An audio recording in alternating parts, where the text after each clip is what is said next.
বহু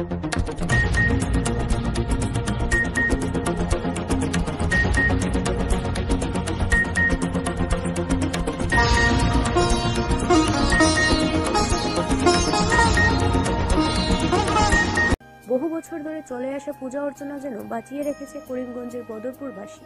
তাই তো প্রতি বছরের ন্যায় এবারও বদরপুর জংলা কালীবাড়িতে সংক্রান্তির পরদিন অর্থাৎ আজ বিশ্বশান্তি যজ্ঞানুষ্ঠান ও মায়ের পূজা অর্চনা চলে। যজ্ঞ অনুষ্ঠানের পাশাপাশি বসেছিল বিভিন্ন জিনিসের মেলা। যজ্ঞানুষ্ঠানে দেখতে দূর দূরান্ত থেকে ভক্তদের ঢল নেমে পড়ে মন্দির প্রাঙ্গণ এলাকায়। ছিল মহাপ্রসাদ বিতরণ। এই নিয়ে দেখে নিন সাংবাদিক সাগ্নিক চৌধুরীর এক প্রতিবেদন। বরাক উপত্যকার ঐতিহ্যবাহী মন্দির শ্রী শ্রী জংলা কালীবাড়ির মন্দিরে এখন উপস্থিত হয়েছি।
আশিতম মকর সংক্রান্তি উৎসব এবং বিশ্ব শান্তি যজ্ঞ উপলক্ষে আমরা শ্রী শ্রী জংলা কালীবাড়িতে উপস্থিত হয়েছি। এখন যজ্ঞের সমাপ্তি ঘটলো।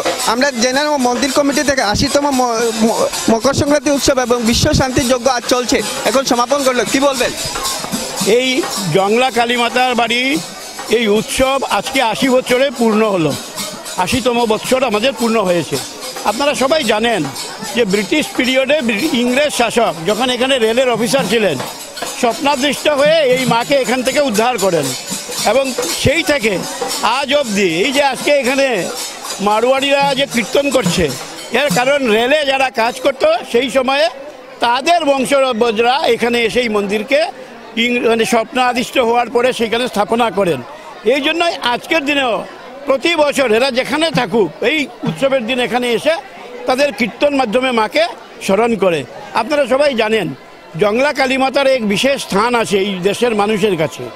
আপনারা বরম বাবার আশ্রমে গেছেন, বরম বাবার আশ্রমের পর বরাক উপত্যকায় দ্বিতীয় বৃহত্তম জনসমাগম এই মাতা জংলা কালী মাতার বাড়িতে হয়। লক্ষাধিক লোক বিগত 2 দিন যাবৎ মকর সংক্রান্তি এবং পয়লা মাঘ এই 2 দিনে প্রায় লক্ষাধিক লোকের উপর জনভক্তবৃন্দরা এখানে আসেন। ভক্তবৃন্দের এই বিশ্বাস। আর এখানে 2 দিন বিশ্ব শান্তি যজ্ঞ করা হয়। বিশ্ব শান্তি যজ্ঞ কেন? সনাতনপন্থীরা মানে যে সমগ্র বিশ্বের মানব, এই বিশ্বের মানব এক সূত্রে বাঁধা, মানব সূত্রে বাঁধা।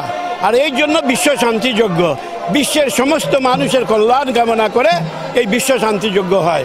বিগত 2 দিনে এখানে যে বিশ্ব শান্তি যজ্ঞ গতকাল 12টা থেকে শুরু হয়েছে, আমরা আশা করি, আমরা বিশ্বাস রাখি মায়ের আশীর্বাদে এবং এই বিশ্ব শান্তি যজ্ঞের মাধ্যমে বরাক উপত্যকা শান্তির দ্বীপ হিসেবে আজও প্রতিষ্ঠিত আছে এবং বরাকের মানুষ অন্য জায়গার মানুষের থেকে সুস্থ সমৃদ্ধিভাবে আছে। আমরা প্রার্থনা জানাই মায়ের কাছে এই 2 দিন যে সমস্ত ভক্তবৃন্দকে সুস্থ সবল এবং তাদের আর্থিক অবস্থার উন্নতি করার জন্য মায়ের কাছে যারা আসে তারা সবাই সেটা পায়। এটা অনুভব করে বলেই প্রতি বছর মায়ের এখানে ভক্তবৃন্দের সমাবেশ প্রতি বছর বাড়তে থাকে। এটাই মায়ের বৈশিষ্ট্য এবং আমরা আগামী বছরও আরও নতুন পরিকল্পনা নিয়ে এই মায়ের উৎসব করার চিন্তাভাবনা এখন থেকেই আমরা শুরু করেছি। আপনারা দেখেছেন সানাই বাদকের মাধ্যমে মাকে জাগরণ করিয়েছি। সানাই বাদক দিয়ে মাকে জাগ্রত করে আমরা অভিষেক করার জন্য 500 মহিলা নিয়ে বরাক নদীর থেকে আমরা জলানয়ন করেছি। সেই জল দ্বারা মায়ের বিশেষ অভিষেক করে মায়ের বিশেষ পুজো আরম্ভ হয়েছে। এই আমাদের 2 দিনের কার্যক্রম। সকলকে ধন্যবাদ। মা সবাইকে সুস্থ রাখুন এই প্রার্থনা মায়ের চরণে আমরা 2 দিন যাব জানাই। ধন্যবাদ। আমরা জেনে নিলাম মন্দিরের বিভিন্ন ইতিহাস। ভক্তদের সমাগম ইতিমধ্যে মন্দির চত্বরে যত সময় যাচ্ছে ভিড় বাড়ছে এবং যজ্ঞের ইতিমধ্যে যজ্ঞের সমাপ্তি ঘটছে। যত সময় যাচ্ছে ভক্তের সমাগম ঘটছে। তার পাশাপাশি মেলাও আয়োজন করা হয়েছে এই মন্দির চত্বরে। 2 দিন ব্যাপী চলবে এই মেলা।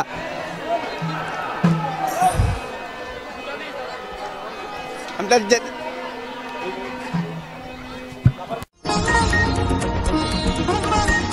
প্রতি বছরের ন্যায় এবারও গিরিশগঞ্জে বিহু ও মকর সংক্রান্তি উপলক্ষে রথযাত্রার উৎসব পালন করা হয়।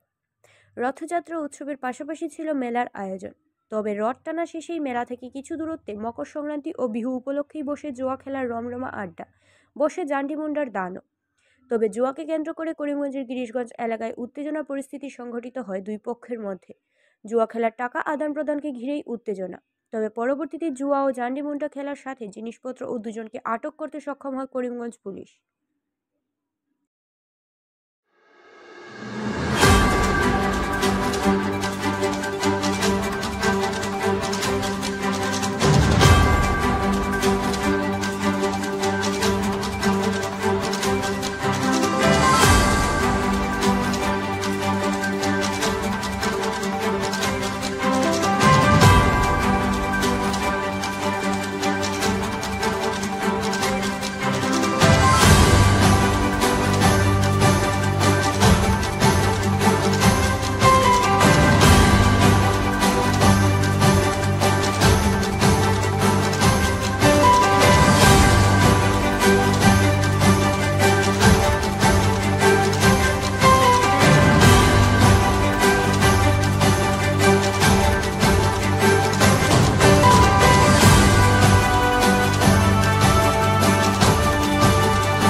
পরপর 3 জেলায় পর্যায়ক্রমে দ্বিবার্ষিক কেন্দ্রীয় অধিবেশন আয়োজন করতে যাচ্ছেন বরাক উপত্যকা বঙ্গ সাহিত্য ও সংস্কৃতি সম্মেলন করিমগঞ্জ শাখা।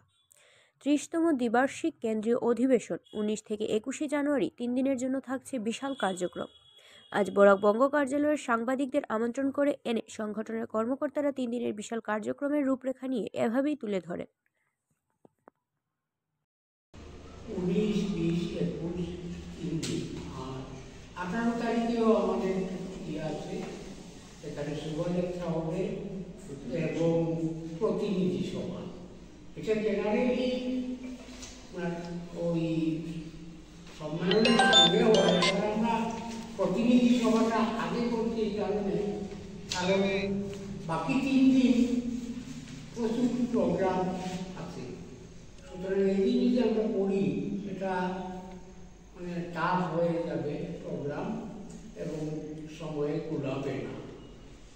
তো আপনারা জানেন 6 বছর পর আমরা করিমগঞ্জে এবার দ্বিবার্ষিক অধিবেশন করেছি, মানে পালাক্রমে 2 বছর পর 3 জেলায় অধিবেশনটা বসে। তো এবার করিমগঞ্জের পালা। তো আমরা যথাসাধ্য চেষ্টা করছি যে এই সম্মেলনকে সফল করে তোলার জন্য। সম্মেলনের 30তম দ্বিবার্ষিক কেন্দ্রীয় অধিবেশন আগামী বৃহস্পতিবার দিন থেকে মূলত শুরু হচ্ছে। সম্মেলনের এই অধিবেশন প্রকৃতপক্ষে আমাদের কেবল সংগঠনের অধিবেশন নয়, সমগ্র উপত্যকাবাসী সম্মিলিত উদ্যোগে আয়োজিত এক মহাসম্মেলন। এই অধিবেশন মূলত 3 দিনের, কিন্তু আমরা সাংগঠনিক অনেক কিছু বিচার করে 19, 20, 21 এই 3 দিনের অধিবেশনের আগের দিন 18 তারিখ অধিবেশনের আবাহনে একটি সাংস্কৃতিক শোভাযাত্রার আয়োজন করেছি। তো মূল কথাগুলো হচ্ছে যে প্রতি 2 বছর পর পর উপত্যকার 3 জেলায় পর্যায়ক্রমে আমরা দ্বিবার্ষিক অধিবেশন আয়োজন করে আসছি। এই দ্বিবার্ষিক অধিবেশনের উদ্দেশ্যটা কি? বরাক উপত্যকার বাঙালি এবং অন্যান্য বিভিন্ন ভাষাগোষ্ঠীর যে সামাজিক, রাজনৈতিক, অর্থনৈতিক স্থিতি, সেই স্থিতিগুলোকে পর্যালোচনা করা। আমাদের রাজনৈতিক পরিসরে, সামাজিক পরিসরে যে সংকুচনের বার্তা, সেই সংকোচনের বার্তাকে প্রতিহত করে আমাদের নিজেদের আত্মপরিচয়কে অক্ষত রাখার যে সংঘবদ্ধ প্রয়াস, এই সংঘবদ্ধ প্রয়াসে নিজেরা ঐক্যবদ্ধভাবে সংকল্প গ্রহণের জন্য বরাক উপত্যকা বঙ্গ সাহিত্য সংস্কৃতি সংগঠনের এই দ্বিবার্ষিক অধিবেশন। এবং এই অধিবেশনের মুখ্য আকর্ষণ হচ্ছে প্রথমবার আমরা কোনো অধিবেশনের 3টি জাতীয় স্তরের আলোচনা চক্র আয়োজন করছি। প্রকাশ্য সভা, এটার দায়িত্ব কিন্তু পড়ে আমাদের কেন্দ্রীয় কমিটির তরফ থেকে। কেন্দ্রীয় কমিটির সাধারণ সম্পাদক বা অন্যান্য মেম্বাররা সবাই কিন্তু একদম 18 তারিখ থেকে তারা থাকবেন বলে জানিয়েছেন।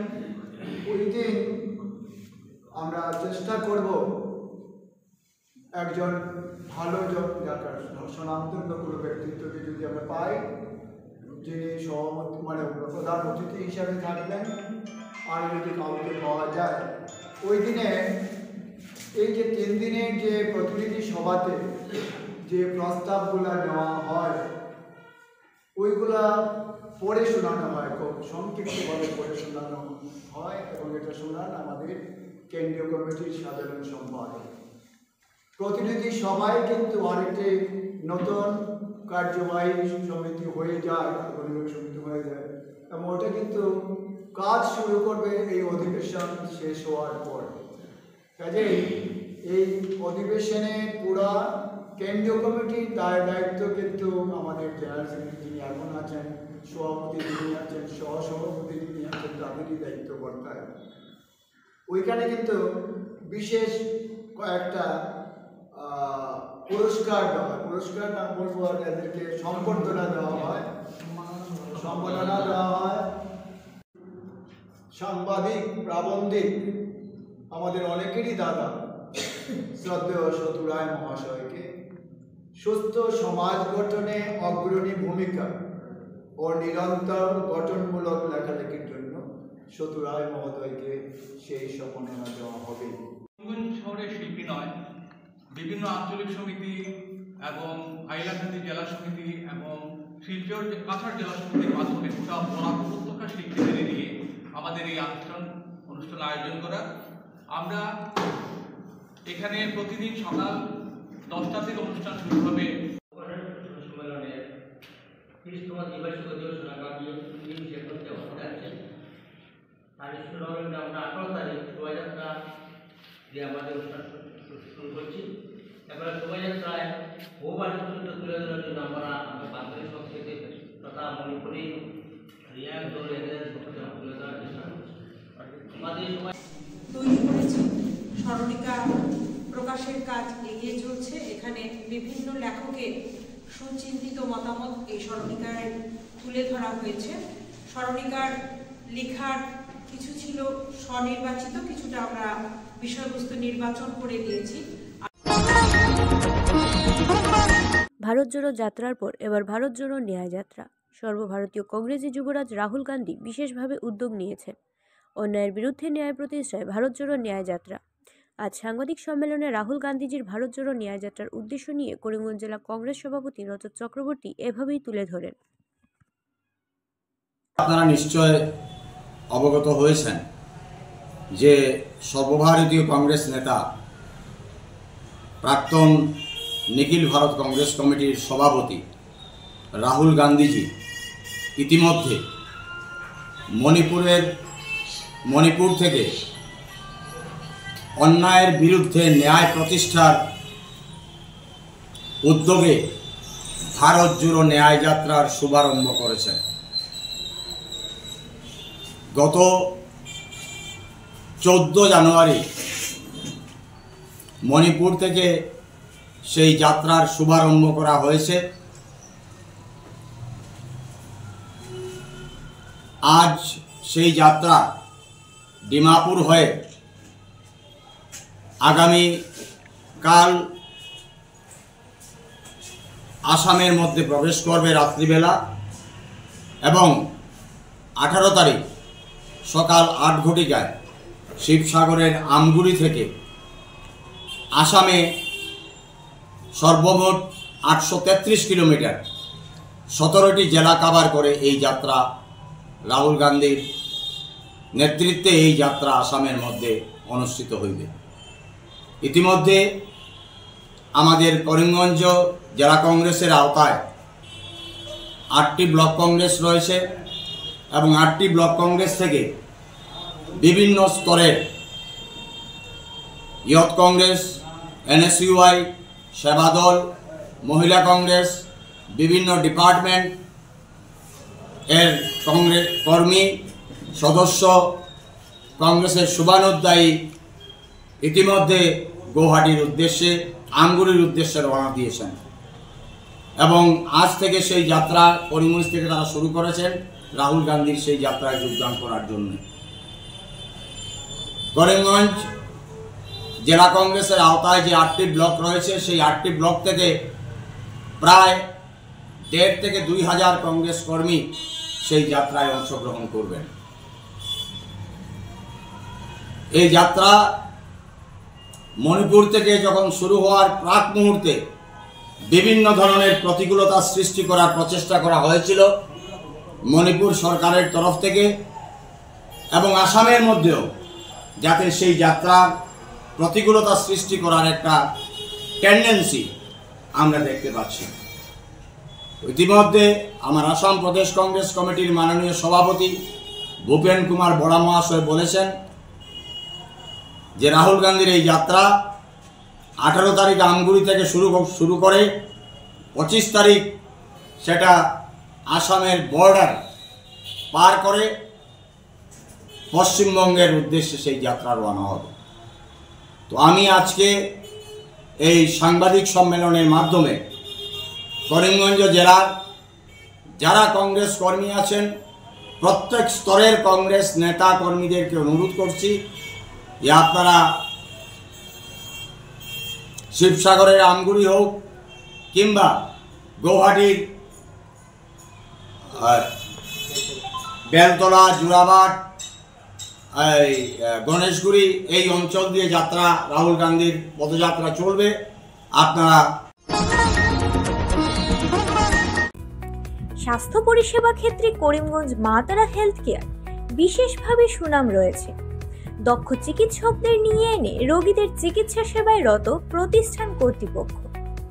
চিকিৎসা সেবায় যারা থাকেন তাদের মধ্যে ডক্টর জি.কে. চক্রবর্তী, ফিজিশিয়ান ও chest specialist, doctor Ajay Deshmukh, medicine specialist ও cardiologist, doctor Anshuman Bhattacharya, MD skin specialist, cosmetic dermato surgeon doctor Tapas Pal, medicine specialist, doctor Sumit Deb, neuro surgeon, doctor AZ Ahmed Barbhuiya, medicine ও diabetologist, doctor Nazam Tapadar, oral ও dental surgeon, doctor Dipankar Das, medicine ও cardiologist, doctor Suman Baidya, শিশু বিশেষজ্ঞ, doctor Mostakim Ahmed Majumdar, nephrology ও kidney specialist, doctor উজ্জ্বল Gogoi, diabetes ও thyroid বিশেষজ্ঞ, doctor Ajay Deshmukh, হৃদরোগ বিশেষজ্ঞ, doctor Ahmed Saifuddin, অস্থিরোগ বিশেষজ্ঞ। চিকিৎসকরা এখানে রয়েছেন। এছাড়া সব ধরনের ঔষধ পাওয়ার ব্যবস্থাও রয়েছে। রক্ত, কফ, মলমূত্র, কম্পিউটার পদ্ধতির সাহায্যে পরীক্ষা সহ sonography, echocardiography, ECG, digital X-ray, colour Doppler ইত্যাদি অত্যাধুনিকভাবে পরীক্ষা করা হয়। তাই আর সময় নষ্ট না করে অগ্রিম বুকিং এর জন্য যোগাযোগ করুন মেসার্স মা তারা health care, Laxmibazar road, Karimganj, sell tax কার্যালয়ের নিকটে। আমাদের যোগাযোগ নাম্বার 7896065923 এবং 8876337065 এবং 9435585637 এবং 9127420429। রোগীদের সন্তুষ্টি আমাদের পরম তৃপ্তি।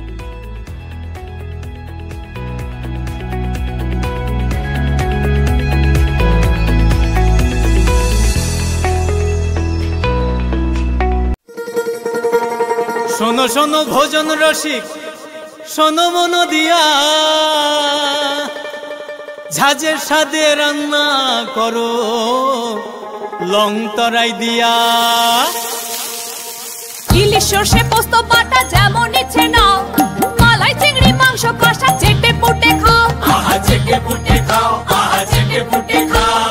লং তরাই কাচ্চি ঘানির সর্ষে তেলে টেস্ট, যে খাবে সেই বলবে লং তরাই বেশ। লং তরাই সর্ষের তেল, ঝাঁঝে স্বাদে তোমাকে চাই। আহা লং তরাই বেশ, আহা লং তরাই বেশ।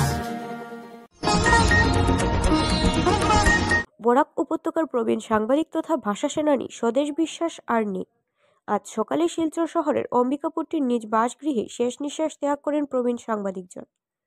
উনার বয়স ছিল ৭৮ বছর। সাংবাদিক স্বদেশ বিশ্বাস অমর রহে।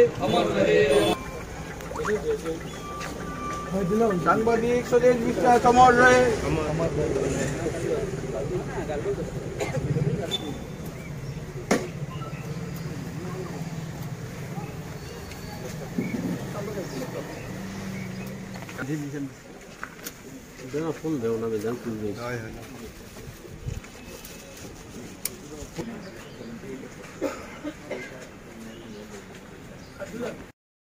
এ অঞ্চলের বিশিষ্ট সাংবাদিক, ভাষা সেনানী, পরম শ্রদ্ধাভাজন স্বদেশ বিশ্বাসকে হারিয়ে আমরা গভীরভাবে শোকাহত।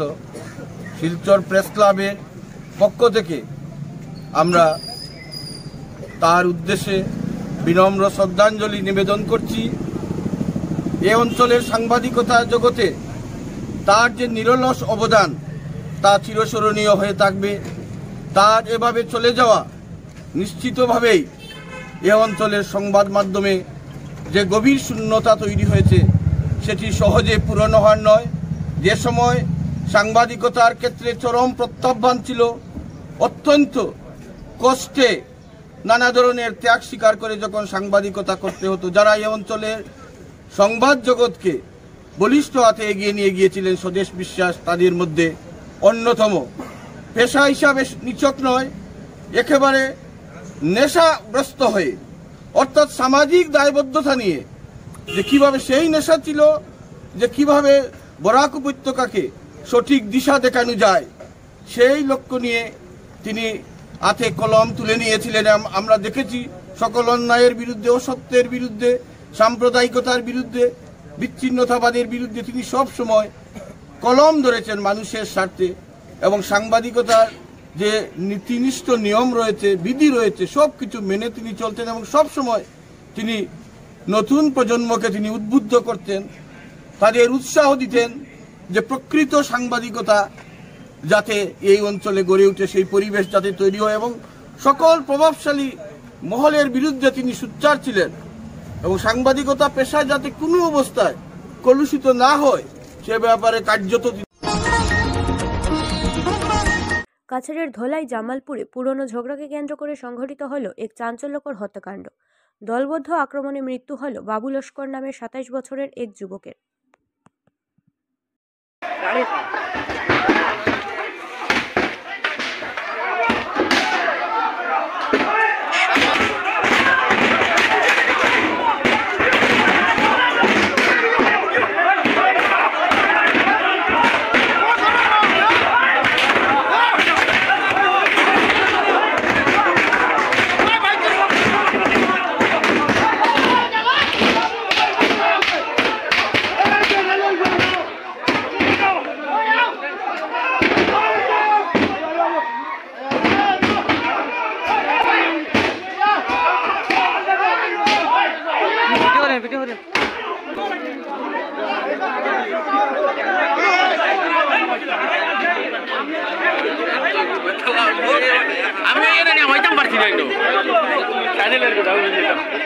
আমি আর আমাইছি না, আমার এবার কোনো লাইনও পাইছি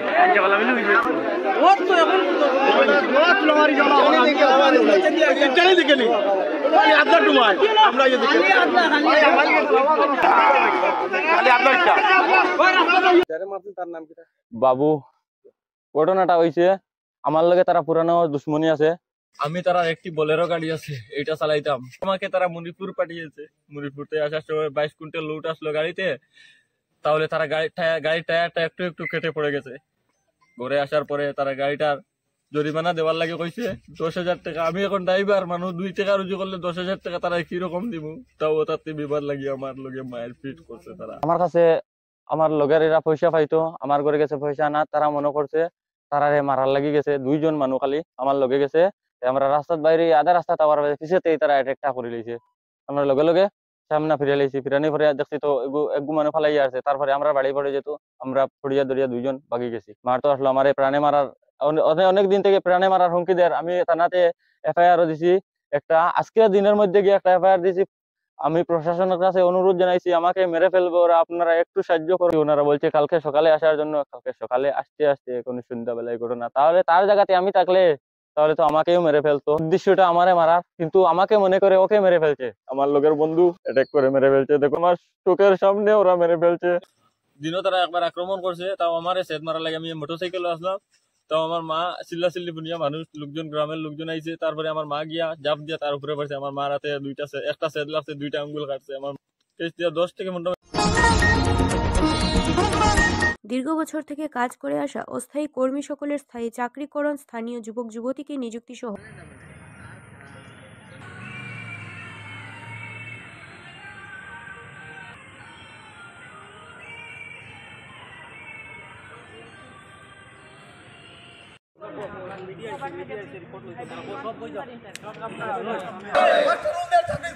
করতে হবে, নইলে গদি ছাড়তে হবে।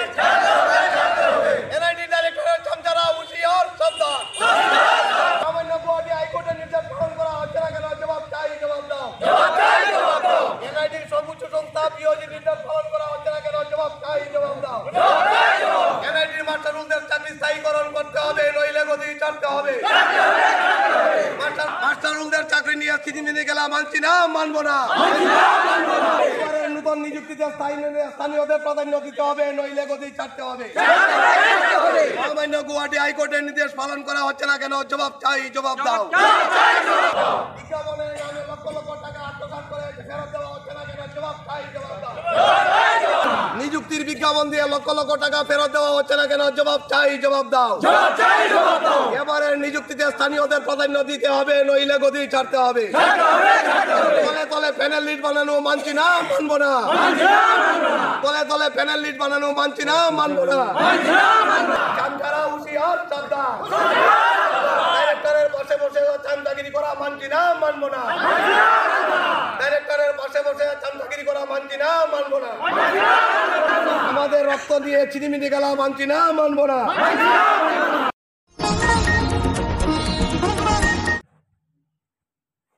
সমাজে জনসংযোগ বাড়াতে ভাঙা বিএসএফ ক্যাম্পে অনুষ্ঠিত হয় সিভিক অ্যাকশন প্রোগ্রামে। এলাকার পিছিয়ে থাকা জনসাধারণের মধ্যে বিতরণ করা হয় বিভিন্ন ধরনের সাহায্যকারী সামগ্রী। সবকা সাথ সবকা বিকাশে ভারত সরকার যেভাবে দিনরাত এক করে কাজ করে যাচ্ছে, ঠিক তদ্রূপ দেশের সীমান্ত সুরক্ষার সাথে সমাজের পিছিয়ে থাকা বর্ডার এলাকার হতদরিদ্র শিক্ষিত বেকার লোকেদের উন্নয়ন ও সমান্তলে অবদান রাখার চেষ্টা করে যাচ্ছেন ভারত সরকারের সীমান্ত সুরক্ষা বাহিনীর বিএসএফ জওয়ানরা। উল্লেখ্য, বর্ডার এলাকার লোকেদের সাথে জনসংযোগ বাড়িয়ে সকলের সহযোগিতায় মিলেমিশে দেশের উন্নয়নে কাজ করার লক্ষ্য নিয়ে ভাঙা মাসলিস্থিত বিএসএফ ক্যাম্পে আজ সকাল 10 ঘটিকায় অনুষ্ঠিত হয় সিভিক অ্যাকশন প্রোগ্রামের। এতে অংশগ্রহণ করেন ভাঙা 170 ব্যাটালিয়ন বিএসএফের senior commander Bipin Kumar Yadav, second commander Suman Shah, inspector Jaswinder Singh সহ নন্দপুর কেসি স্কুলের এসএমসি প্রেসিডেন্ট তথা সমাজসেবী বিধুভূষণ দত্ত, সমাজকর্মী মুন্নি ছেত্রী, এলাকার ভিটিপি কার্যকর্তা এবং ভাঙা এলাকার বিভিন্ন স্কুল কলেজের ছাত্রছাত্রী, শিক্ষক শিক্ষিকা সহ এলাকার বিভিন্ন স্তরের জনসাধারণরা। এই প্রোগ্রামের মুখ্য উদ্দেশ্য ছিল বর্ডার এলাকার সর্বস্তরের জনসাধারণের সাথে জনসংযোগ স্থাপন করে সঠিকভাবে সীমান্ত সুরক্ষার সাথে এলাকার পিছিয়ে থাকা জনসাধারণের উন্নয়নও বিএসএফের তরফ থেকেও সমতালে কাজ করা। এদিন ভাঙা এলাকার বিভিন্ন স্কুলের হতদরিদ্র পরিবারের ছাত্রছাত্রীদের শিক্ষা এবং খেলাধুলায় এগিয়ে দেওয়ার লক্ষ্যে ভাঙা বিএসএফ ক্যাম্পের তরফ থেকে স্কুল ব্যাগ, জলের ফিল্টার, ফুটবল, ক্যারাম বোর্ড সহ নানান ধরনের জিনিসপত্র বিতরণ করা হয়। তৎসঙ্গে এলাকার ভিটিপি কর্মীদেরকেও ছাতাসহ লাইফ জ্যাকেট বিতরণ করা হয় এবং ভাঙা এলাকার দুজন অতি দরিদ্র পরিবারের মহিলাদের আত্মনির্ভর করে ওঠার জন্য 2টি সেলাই মেশিন ও এদিন বিতরণ করা হয়। তাছাড়া এই দিন সমাজসেবী বিধুভূষণ দত্ত এলাকার বেকার যুবক যুবতীদের আত্মনির্ভর করে তুলতে বিএসএফের তরফ থেকেও বিভিন্ন ধরনের চাকরির ট্রেনিংয়ের সুবিধার জন্য এলাকার শিক্ষিত বেকার যুবক যুবতীদের নিয়ে শারীরিক প্রশিক্ষণ শিবির আয়োজন করার প্রস্তাব রাখেন। ভিটিপি কর্মকর্তা এনামুদ্দিন এলাকার সংকীর্ণ অঞ্চলগুলিতে রাস্তার স্ট্রিট লাইটের ব্যবস্থার জন্য দাবি রাখেন। সমাজকর্মী মুন্নি ছেত্রী এই দিন বিভিন্ন স্কুল কলেজের অংশগ্রহণকারী কর্তৃপক্ষের কাছে অনুরোধ রাখেন বিতরণ হওয়া সামগ্রীগুলি যাতে সমাজের পিছিয়ে থাকা সঠিক হতদরিদ্র ও বঞ্চিত মানুষের কাছেই পৌঁছায়। में तैनात है, साथ ही बीएसएफ की रिस्पॉन्सिबिलिटी बनती है कि सीमा के पर रहने वाले निवासियों की सुरक्षा करें और उनके किसी भी सुख दुख में उनका सहयोग करें। इसी क्रम में हम सीमा क्षेत्र में रहने वाले जो ज़रूरतमंद हैं उनकी कुछ जो ज़रूरतें हैं जिनको कि हम सिविक एक्शन प्रोग्राम के तहत पूरा कर सकते हैं, उसको हम पूरा करने की कोशिश करते हैं जिससे कि वो उनका डेवलपमेंट हो सके और उनका जीवन यापन सुचारू रूप से चल सके। साथ ही जो सीमा पर जो स्कूल्स हैं उसमें पढ़ने वाले छोटे बच्चे, मेधावी छात्र, उन लोगों को भी छोटी मोटी ज़रूरतें या सामान देकर कोशिश करते हैं कि उनके ये सब जो ज़रूरत का सामान है उसके डेली रूटीन में काम आ सके और वो सिविक एक्शन प्रोग्राम का जो एम है सीमा पर रहने वाले निवासियों को सुरक्षा व खुशहाल जीवन को इंश्योर करना, उसको पूरा कर सके। Thank you.